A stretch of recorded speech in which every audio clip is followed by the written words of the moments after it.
ये है talks news network और आप देख रहे हैं पॉलिटॉक्स, राजनीति का कच्चा चिट्ठा। राजधानी जयपुर स्थित भाजपा मुख्यालय में आयोजित एक पत्रकार वार्ता को संबोधित करते हुए बीजेपी सांसद सुधांशु त्रिवेदी ने गहलोत सरकार के साथ साथ राहुल गांधी और भारत जोड़ो यात्रा पर जमकर हमला बोला है। त्रिवेदी ने प्रदेश में लगातार हो रही अपराध की घटनाओं और पेपर लीक मामले पर गहलोत सरकार पर निशाना साधा है। बीजेपी सांसद ने कांग्रेस राष्ट्रीय अध्यक्ष के चुनाव को पेपर लीक से जोड़ा, तो वहीं त्रिवेदी ने यह भी कहा कि कांग्रेस पार्टी में हर मोर्चे पर कंफ्यूजन है। राजस्थान में सत्ता को लेकर कंफ्यूजन काफी बढ़ गया है, क्योंकि एक जहाज को दो पायलट चला रहे हैं। इसमें एक पायलट अलग रास्ते पर जाना चाहता है, जबकि दूसरा पायलट अलग रास्ते पर जा रहा है। इससे राजस्थान की जनता भी कंफ्यूज हो रही है। इसके साथ ही बीजेपी के राष्ट्रीय प्रवक्ता सुधांशु त्रिवेदी ने राहुल गांधी पर कटाक्ष करते हुए उन्हें बालक बुद्धि कहकर संबोधित किया। त्रिवेदी ने कहा कि जय श्री राम इसलिए बोल रहे हैं क्योंकि अभी राम जन्मभूमि पर मंदिर बन रहा है। इसके बाद राम बड़े होकर राजा बनेंगे, तब सीता आएगी और तब तक जय सिया राम बोलेंगे। अभी तो राम बालक है, इसलिए हम लोग जय श्री राम बोलते हैं, लेकिन यह बात बालक बुद्धि वाले कांग्रेसी नहीं समझ पाएंगे। यहाँ आपको याद दिला दे कि राहुल गांधी ने बीजेपी और आरएसएस पर सीता माता को इग्नोर करने का आरोप लगाते हुए सवाल उठाया था कि ये लोग श्री राम क्यों बोलते हैं, जय सिया राम क्यों नहीं। बीजेपी नेता सुधांशु त्रिवेदी ने हिंदू और हिंदुत्व को लेकर भी कांग्रेस नेता राहुल गांधी पर हमला बोला है। त्रिवेदी ने कहा कि राहुल गांधी जी ने इंटरव्यू दिया कंफ्यूजन को लेके, और वो अधिक महत्वपूर्ण इसलिए हो जाता है कि जयपुर की धरती से ही कंफ्यूजन की पहली शुरुआत हुई थी। आपको याद है ना, अप्रैल 2021 में जयपुर में महंगाई पर रैली और भाषण हिंदुत्व पे।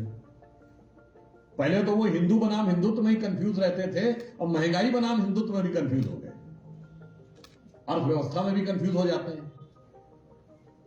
भारत मोबाइल का सबसे बड़ा एक्सपोर्टर बनता है, वो कहते हैं मैन्युफैक्चरिंग नहीं हो रही है।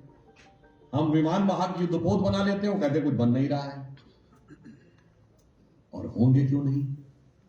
इंटरव्यू लेने वाला व्यक्ति जो एक बड़े प्रख्यात अभिनेता हैं, जिन्होंने बहुत अच्छा अभिनय किया है, गेटअप बदलने के उनके कई अभिनय अविस्मरणीय हैं, और एक गेटअप बदले हुए नेता के साथ इंटरव्यू, और किस व्यक्ति के द्वारा, जिसको यह नहीं पता था कि चोल राजा हिंदू थे।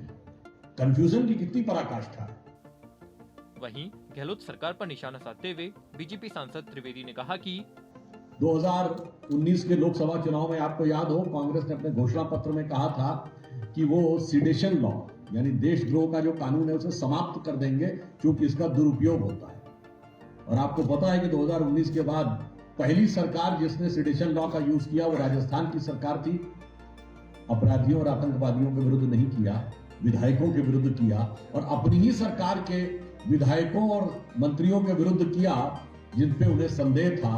तो यह अपने आप में क्राइसिस ऑफ क्रेडिबिलिटी या विश्वसनीयता के संकट का सबसे बड़ा उदाहरण। बीजेपी नेता त्रिवेदी ने आगे कहा कि अधिक दुख की बात यह है कि राजस्थान में कभी कानून व्यवस्था को लेकर इतनी बड़ी चुनौती नहीं थी जितनी इस सरकार के समय में। आज स्थिति यह है कि किसी के भी साथ, चाहे महिलाओं के साथ अपराध के मामले हो जो तेजी से बढ़ रहे हैं। इन 4 वर्षों में 7,000 से अधिक हत्या के मामले आए हैं, 27,000 से अधिक महिलाओं के साथ दुष्कर्म के मामले आए हैं।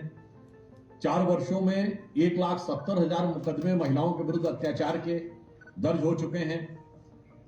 और इतना ही नहीं, एम्बुलेंस में महिलाओं के साथ दुर्व्यवहार और पुलिस के कार्यालय में ऐसी स्थिति कभी राजस्थान में कल्पना नहीं की जा सकती थी, जिस स्थिति में आज इस सरकार ने पहुंचा दिया है।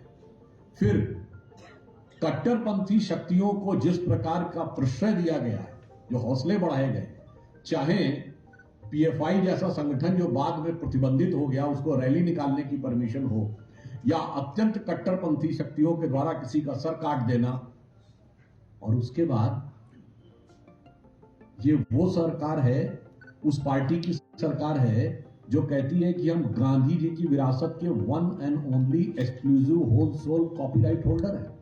सांसद सुधांशु त्रिवेदी ने 25 सितंबर की घटना का जिक्र करते हुए कहा कि 1, 2, 3 नहीं, एक के बाद एक होते हुए पेपर लीक और उसमें जिस प्रकार के लोगों की संलग्नता दिखाई पड़ रही है, फिर वो चाहे सरकार के माध्यमिक शिक्षा बोर्ड में बैठे हुए बड़े लोग हों, सरकार में स्थापित लोग हों या राजीव गांधी स्टडी सर्किल से जुड़े हुए लोग हों, ये अपने आप में एक बार फिर विश्वसनीयता के संकट को और गहरा रही है कि यदि सरकार से प्रत्यक्ष या परोक्ष ढंग से जुड़े हुए लोग इस प्रकार की चीजों में संलग्न, संबद्ध और आरोपित होते हुए नजर आ रहे हैं। और मुख्यमंत्री जी कहते हैं कि भाई तत्काल कार्रवाई कर रहे हैं, परंतु जिस प्रकार के आरोप और जिस प्रकार के संकेत दिखाई पड़ते हैं वो तो ये बताते हैं कि आप चाहें तो होने से पहले ही कार्रवाई हो जाए, क्योंकि तमाम लोग तो कहीं ना कहीं कांग्रेस पार्टी या सरकार से परोक्ष रूप से, यदि प्रत्यक्ष नहीं तो परोक्ष रूप से जुड़े हुए दिखाई पड़ते हैं। पॉलिटॉक्स ब्यूरो, जयपुर। ये है टॉक्स न्यूज नेटवर्क और आप देख रहे हैं पॉलिटॉक्स, राजनीति का कच्चा चिट्ठा।